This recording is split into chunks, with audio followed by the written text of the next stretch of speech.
Stand directly over the toilet bowl and place the plunger on an angle with a firm grip to maximize leverage and force when plunging.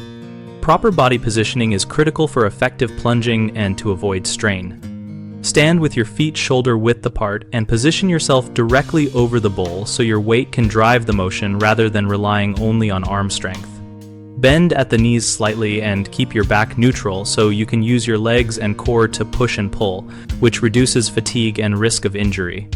Start by placing the plunger cup at a slight angle to expel trapped air and create a better initial seal.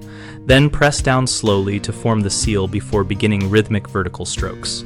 Grip the handle with both hands, one above the other if the handle is long, or with one hand near the top and the other midshaft for short handles to distribute force and maintain control.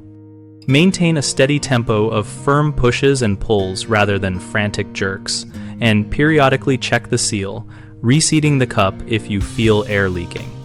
If resistance persists after several minutes, let the water level subside slightly and try again, or consider using a plumber snake to avoid damaging fixtures.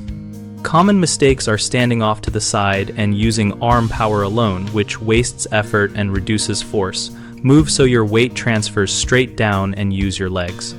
Another issue is failing to form a proper seal because the cup is placed flat or too high, which lets air escape and defeats the plunging action.